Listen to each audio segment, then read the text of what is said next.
File मिल जाते हैं तो मैं अर्तुगरल से बड़ा ड्रामा बना के दिखाऊंगा।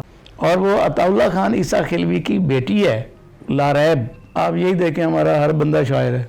अब अगर रैम्बो साहब जो है वो रस्सी में फेंक के तो हेलीकॉप्टर गिरा दे तो वाह वाह वाह वाह। हमारा सुल्तान रही रस्सी गिरा के ट्रक को खींच रहा है तो लोग हंसते कि उसके एक सस्पेंस पे जाके उन्होंने रोक दिया। उनके पास अगला प्लान है।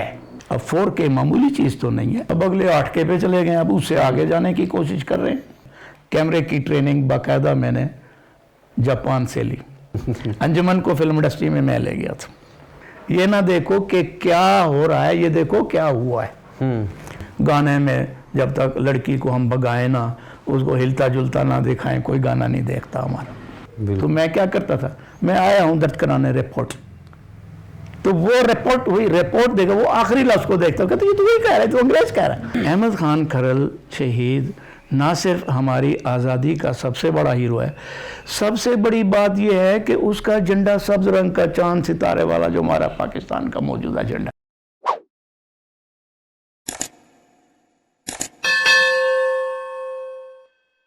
अस्सलाम वालेकुम नाज़रीन, मैं हूं आपका मेज़बान इरफान खान बुज़दार और आप देख रहे हैं इली टीवी का प्रोग्राम इंटरफेस डायलॉग्स। नाज़रीन, जैसा कि आपको पता है हमारी पाकिस्तान फ़िल्म इंडस्ट्री तरक्की कर रही है और इसी हवाले से अगर हम रुख करते हैं मुल्तान और जनूबी पंजाब, जिसमें डेरा गाज़ी ख़ान, मुज़फ़्फ़रगढ़ और मुख्तलिफ़ मज़ाफ़ात शहर आते हैं, तो यहाँ पर एक बहुत ही प्यारा और ख़ूबसूरत नाम, जिन्होंने अपनी ज़िंदगी फ़िल्म इंडस्ट्री को, शोबिज़ को दे दी, नए से नए चेहरों को सामने लेकर आए। जी आमिर फ़हीम साहब, आपको इली टीवी की तरफ से खुशामदीद कहते हैं। बहुत शुक्रिया इरफान आपका और इली टीवी की आपकी सारी टीम का बहुत बहुत शुक्रिया। जैसा आपने फरमाया कि ये लोगों की निगाह में तो एक खेल सा होता है, नाम भी इसका यही रखा होता था, फिल्म देखने जाते तो खेल देखने जा रहे, तो वो तो खेल है उनके लिए, लेकिन इस खेल को बनाने में, खेल को आगे लाने में क्या कुछ सर्फ होता है ये लोग नहीं जानते। 1 मिनट का खेल पेश करने के लिए 10-15 घंटे चाहिए। तो वहाँ से आप अंदाज़ा लगा सकते हैं कि कितनी मेहनत, अफरादी मेहनत, ज़हनी वर्जिश और कितना पैसा इसके ऊपर ख़र्च होता है। और सबसे बड़ी बात जो होती है कि वो जो इस फील्ड में जितने लोग काम करने वाले हैं, कैमरे के सामने, कैमरे के पीछे, पसे पर्दा, वो सारे डिवोटेड लोग होते हैं। और आप उनको देखें तो शायद ही कोई आदमी ऐसा आपको मिलेगा कि जिसका मतमय नज़र पैसा कमाना हो। हर आदमी अपनी सेटिस्फेक्शन के लिए आया हुआ है। कोई अदाकार बनने आया, कोई कुछ बनने आया, कोई कुछ बन आया, मगर जहाँ जहाँ फील्ड में उसकी सेटिंग होती गई वो करते गए। तो लिहाजा फिर इस चीज़ को हकीकत भी नहीं समझ लेना चाहिए कि ये फिल्म में ये कमी है, ये कमी है, ये ज़्यादती है, ये कुछ है। तो बात यह है कि फ़िल्म तो नाम ही फैंटेसी है। ये एक तसव्वुराती ख़याली दुनिया है जो डायरेक्टर और राइटर क्रिएट करते हैं, और जिसको अमली जामा जो है वो कैमरामैन और उसके पीछे जो होते हैं, वहाँ पे हर फ़र्द बड़ा अहम है। एक लाइट मैन है, एक ऑडियो कंट्रोल करने वाला है, रिकॉर्डर है, वो सब अपनी जगह पर, अपनी अपनी जगह पर हीरे होते हैं जी। फिल्मों में डायरेक्टर तब्दील होते जाते हैं, एक्टर तब्दील होते जाते हैं, मगर ये लोग वहीं पे अपनी काम पे ये सिंसियर होते हैं और करते रहते हैं। तो मैं आपकी इस चीज़ को, मैंने ये सारा इतना लंबा जुमला इसलिए बोला कि मैं आप लोगों को ट्रिब्यूट पेश करूं कि आप जनूबी पंजाब और ख़ास तौर पर डेरा गाज़ी ख़ान और इस जैसे लोग, जिसकी एक मुद्दत तक लोग मिसाल दिया करते थे कि सबसे पसमानदा इलाका जो है वो डेरा गाज़ी ख़ान है। जी बिल्कुल, राजनपुर है, रुझान है, नो डाउट बहुत सी चीज़ें अब हैं, वहाँ बहुत आगे हो गए लोग। अक्ल व जहानत में मुकाबला नहीं कर सकते वो लोग। बड़ी मज़े की बात यह है कि शुरू में जितने लोग हैं, बड़े बड़े टेक्नीशियन हैं, वो सारे हमारे पैदा करदा लोग हैं। आज मैं आपके सामने एक बड़ा इंकशाफ करना चाहता हूँ। बहुत कम लोगों को मालूम होगा कि बरे सगीर पाको हिंद में 1887 में पहली ये डिस्क बनी, ग्रामोफोन डिस्क जिसको जी जी जी जी थाली बाजा जी, पुराना दौर वाली। और सबसे पहले काफ़ी रिकॉर्ड हुई ख्वाजा गुलाम फरीद साहब की, और उस गुलकार का नाम था हाफिज दाजली। वो हमारे दाजल का रहने वाला था। बिल्कुल बिल्कुल। तो इतने एडवांस इंडिया में उनको पहला आदमी कहाँ से मिला? ये हमारे इलाके से मिला। बड़े बड़े फिल्म इंडस्ट्री में लोग देखते। मैं अब वहाँ पे गया तो वहाँ मुझे हॉलीवुड में एक प्रोड्यूसर थे, उनसे मुझे बात करने का मौका मिला। तो उन्होंने कहा जी एक वो फलां फलां फलां हमारे डायरेक्टर, वो बड़ा टैलेंटेड डायरेक्टर है। मैंने उसके साथ जाके बात की तो पहले हम उर्दू में गप लगा रहे थे, तो मुझसे उसने पूछा आप कहाँ से हैं? मैंने कहा यार मुल्तान से। कहते हैं मैं जामपुर, तू वहाँ से ही। जब उसने ये कहा तो मैं, आप यकीन नहीं कर सकते कि मेरी फीलिंग क्या थी। बिल्कुल। मैं अल्लाह से जानू तू क्यों बैठे इतना पाकिस्तान हुआ किसी, मैं 43 साल तो मैं पाकिस्तान नहीं बन सका, लेकिन मैं खुशी है भी मैं बड़ी मुद्दत बाद आज मैं सराइकी बोली। मैं कि चलो माशाल्लाह। तो ये चीज़ जो है कि ज़ुबान पर महदूद नहीं है। हम कहें कि अंग्रेज़ जो है, हम बहुत सी ऐसी फिल्में होती हैं, अब अगर रैम्बो साहब जो है वो रस्सी में फेंक के तो हेलीकॉप्टर गिरा दे तो वाह वाह वाह वाह। हमारा सुल्तान रही रस्सी गिरा के ट्रक को खींच रहा है तो लोग हंसते। एक पॉइंट होता है कि आप एक फिल्म स्टार्ट करते हैं, पहले किरदार आ रहे हैं, तारुफ दिखा रहे हैं, उनका आप सस्पेंस क्रिएट कर रहे हैं, लड़ाई दिखाते हैं, ड्रामा दिखाते हैं, चीज़ें करते हैं। उसके बाद वो उरूज पे जाते जाते बैंग बैंग चीज़ें दिखा रहे हैं, धन धन धन। वो बैठा देखने वाला देख रहा अब क्या होता है, अब क्या होता है, अब क्या होता है, अब क्या होता है। तो आखिर तक जाके वो आप उसके सामने अंजाम दिखाते हैं। तो वो अक्सर जगहों पे जो ख़ास तौर पर रोमानी फिल्में होती हैं या एक्शन फिल्म होती है, उसमें हर आदमी जो बैठा हुआ है, चाहे वो ज़ईफ़ है, चाहे वो लंगड़ा लूला है, हैंडीकैप्ड है, कुछ है, वो समझते हैं ये मैं कर रहा हूँ, ये मैं कर रहा हूँ। वो लव अफेयर है, वो कहता है ये मैं कर रहा हूँ।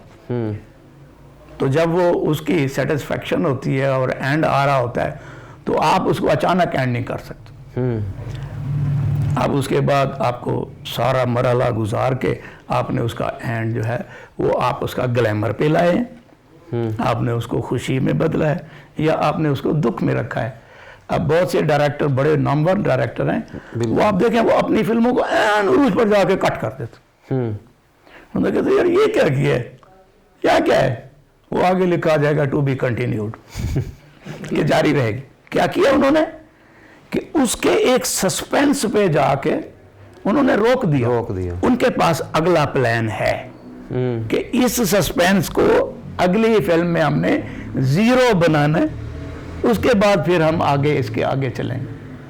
हमारी फिल्म इंडस्ट्री की तबाही की वजह सबसे बड़ी जो मैं समझता हूँ वो हमारा जदीद टेक्नोलॉजी से वाकिफ़ ना होना था। आज भी वहाँ सेंचुरी कैमरा इस्तेमाल होता है जो वहाँ सन 35 में इस्तेमाल होता था, जिसकी मोटर इतनी आवाज़ करती है जैसे डोंकी पंप चल रहा होता है साथ। और वहाँ जाएं तो देखें तो एट ए टाइम 6 कैमरे सारा कुछ चल रहे हैं, कोई आवाज़ ही नहीं है। हमारे यहाँ डबिंग है, वहाँ डबिंग ही नहीं है। वो उसी वक्त उनकी हर चीज़ जा रही होती है। कैमरे ऐसे हिसास हैं। मैंने खुद कैमरा ऑपरेट किया रेड। उस कैमरे में मैं दरिया की इस साइड पे था, एक टीम के साथ हम गए हुए थे, तो दरिया के दूसरी टीम पे तकरीबन चनाब जितना दरिया था, दरिया की दूसरी साइड पे हीरो ने भागना था। वो भागता हुआ आ रहा है तो उसके पाँव को मैंने फोकस किया तो हेडफोन मुझे लगा हुआ था। सही। तो आप यकीन करें उसके पाँव को जो घास लग रही थी वो जो है माइक जो है उसको वो भी उसको जूम कर रहा है। जैसे जैसे मैंने कैमरा जूम किया है माइक भी उसका ऑटोमेटिकली वहाँ पे चला गया। अब हम तो यहाँ मोहताज हैं, खास जगह पे माइक रख के हमने बोलना होता है। बिल्कुल।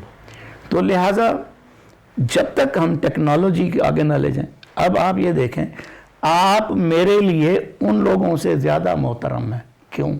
वो सारे ट्रेन टेक्नीशियन।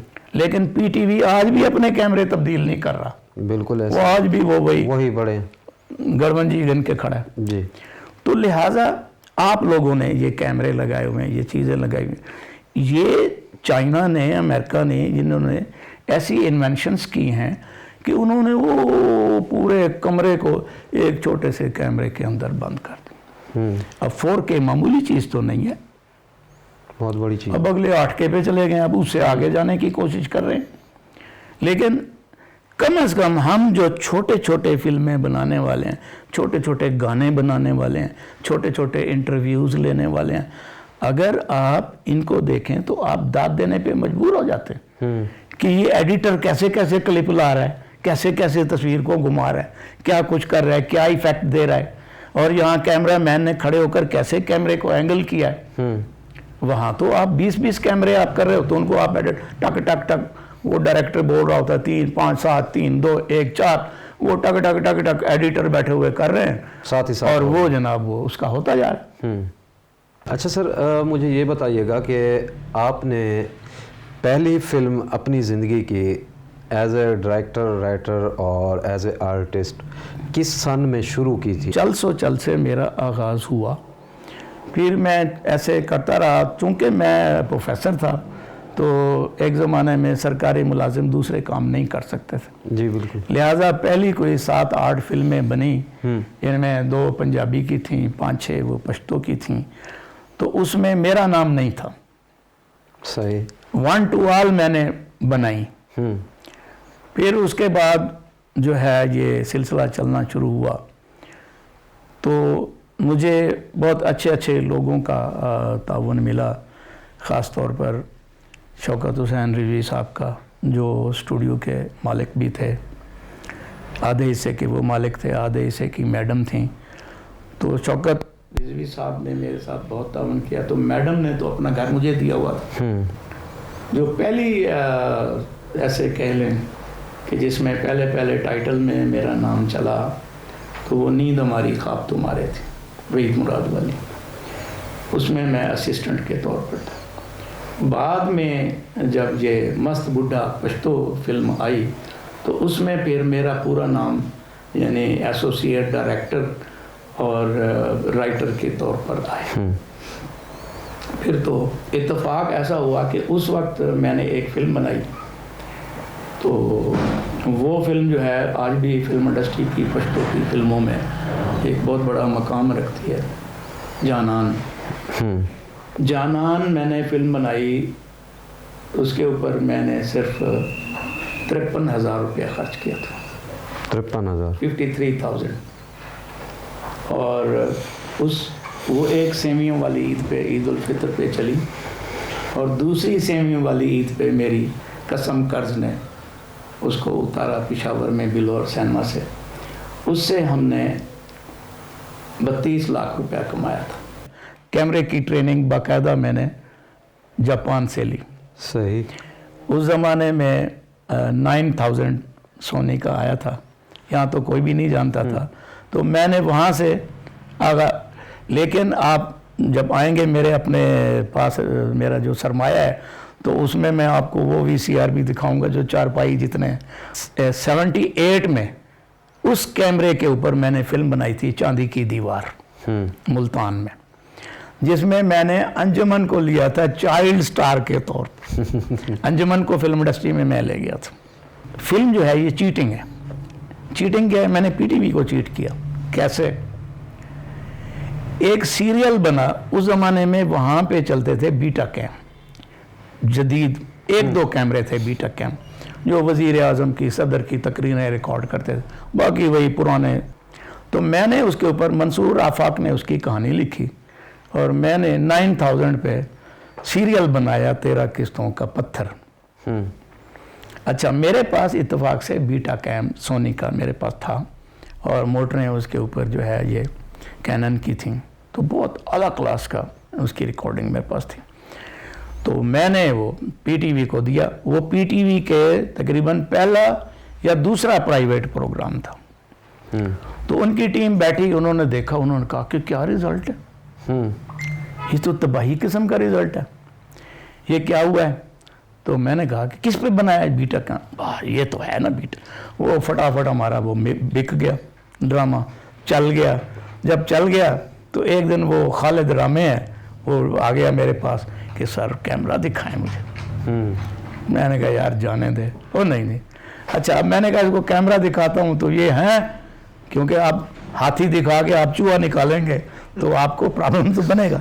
बिल्कुल। तो मैंने कहा कि भाई ये मेरे पास एक कैमरा है, तो कैमरा तो मैंने 2.5 लाख रुपए में ख़रीदा है, लेकिन यार मेरा दिल मुतमैन नहीं था, तो मैंने 3 लाख रुपए उनको दिया। तो उन्होंने मुझे स्पेशल इसके अंदर हार्डवेयर और चीज़ें सॉफ्टवेयर डेवलप कर दिए।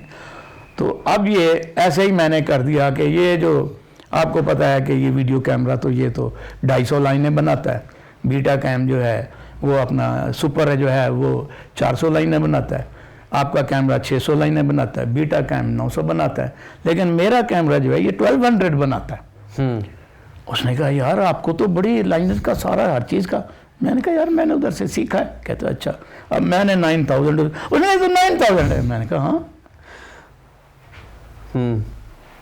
तो कहते मैंने कहा कभी फ़कीर देखा है? कहते हाँ जी देखा है। मैंने कहा कभी आपने सड़क के ऊपर ट्रैफिक कंट्रोल करने वाला कांस्टेबल देखा है? कहते हाँ जी देखा है। मैंने कहा अच्छा आपने जनरल ज़िया साहब को देखा है? हाँ जी देखा है। नवाज शरीफ साहब को देखा है। मैं कहा बंदे हैं ना। बिल्कुल। अगर हालात दे दिए जाए सिपाही को तो नवाज शरीफ बन जाएगा। नवाज शरीफ के अंदर टैलेंट ना होता तो सड़क पे खड़ा होता। तो भाई ये आप ये ना देखो कि कौन कहता है, ये देखो कि क्या कहता है। ये ना देखो कि क्या हो रहा है, ये देखो क्या हुआ है। फिल्में शुरू की। मैं अब सवाल करूँगा लाला अताउल्लाह ईसा खेलवी साहब, उनके एज ए डायरेक्टर आपने फिल्में बनाई, तो वो आपका पीरियड कैसा रहा? इरफान साहब एक बात है, इसको आप तसव्वुफ में सूफिया में ले जाएं, मजहबी तरीके से ले जाएं, शोबिस के हवाले से ले जाएं, हर काम का एक वक्त मुकर्रर होता है।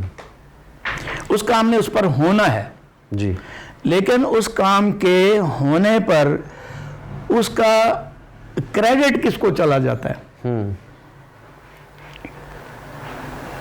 अब जो है एक शेफ़ है वो बड़ी मेहनत से खाना बनाता है, लेकिन वो खाना खाने वाला आके काउंटर पे उसका शुक्रिया अदा करता है। जो बार वहाँ काउंटर पे खड़ी है लड़की, वाह वाह वाह खाना बड़ा आला था, उस तक बात नहीं गई। आप फिल्म देखें, वाह वाह वाह वाह भाई इरफान साहब आपने कमाल इंटरव्यू रिकॉर्ड किया, तो उस बेचारे को पीछे तो किसी कैमरामैन को तो नहीं देखा। ये ऐसी छोटी सी बात। और मैं आपको बताता चलूँ कि जब मैं डबिंग करता था तो जुरासिक पार्क मैंने उठाई। जुरासिक पार्क उठाई तो मैंने वो शौकत रिजवी का बेटा है सनाउल्लाह, तो वो यास्मीन में से, तो उसका वो इन्वॉल्वमेंट थी थोड़ी सी, तो वो ला रहा था। तो मैंने उसको मशवरा दिया, मैंने कहा यार ये जुरासिक पार्क फिल्म आ रही है, इसकी डबिंग तुम्हें मैं कर देता हूँ, तो तुम इसकी फिर ऑडियो बना लेंगे इसकी अलग से करके, तो इसको फिल्म में उर्दू में निकालो। कहता उर्दू में कैसे निकलेगी? मैंने कहा निकल आएगी।